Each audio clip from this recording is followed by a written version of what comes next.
président de la Chambre d'agriculture de la Creuse, Pascal Le Rousseau. Bonjour. Bonjour. Merci d'être avec nous. Alors, petite présentation, qu'est-ce que ça représente l'agriculture dans la Creuse? Combien d'exploitations? Est-ce que vous pouvez nous faire un petit instantané, si vous le voulez bien? Oui, alors le département de la Creuse est un petit département où il y a 120 000 habitants. Il y a 4 000 exploitations agricoles qui se répartissent à peu près, surtout sur du bovin viande. Il y a 2200 exploitations qui produisent du bovin viande. Ensuite, quelques exploitations laitières qui sont avec des vaches laitières et des chèvres. Et nous avons également un peu de diversification, des gens qui font un peu de céréales, un peu de porc, un peu de volaille, un peu de maraîchage. Un petit peu toutes ces choses-là, mais la principale source de revenus, c'est les bovins viande. Alors, comment se portent les agriculteurs que vous représentez? La situation est difficile pour tout le monde, hein. Alors la situation est compliquée depuis déjà un certain nombre d'années en élevage, surtout en bovin viande, puisque bon, nous avons des cours qui ne progressent pas. Malheureusement, il y a une loi qui a été votée, la loi Egalim, qui devait permettre. On continue, oui. Qui devait permettre de rééquilibrer le prix payé aux producteurs. Malheureusement, ce n'est pas le cas aujourd'hui. Donc, un revenu en Creuse qui est entre 10 000 et 12 000 euros annuels, quoi. Alors, il y a des critiques qui se font jour ces derniers temps sur la manière dont les agriculteurs traitent leurs troupeaux et les bêtes. Quelle est votre réaction à vous? C'est justifié ces critiques? Alors oui, on entend ici ou là des associations qui attaquent le monde agricole et plus particulièrement le monde de l'élevage.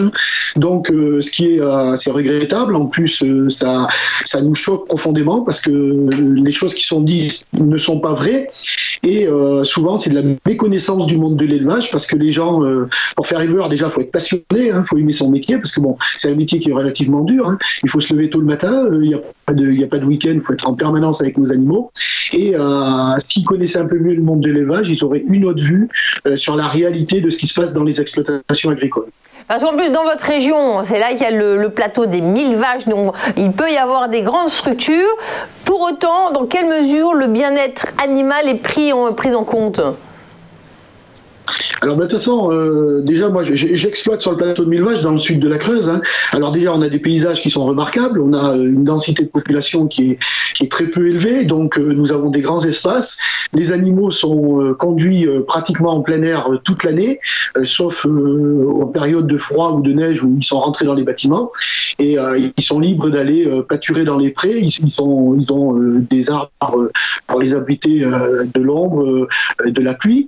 Ils ont une qualité de vie que, à mon avis, beaucoup de Parisiens envieraient peut-être, parce que je pense que les conditions dans le métro ou à certains endroits ne sont pas aussi favorables.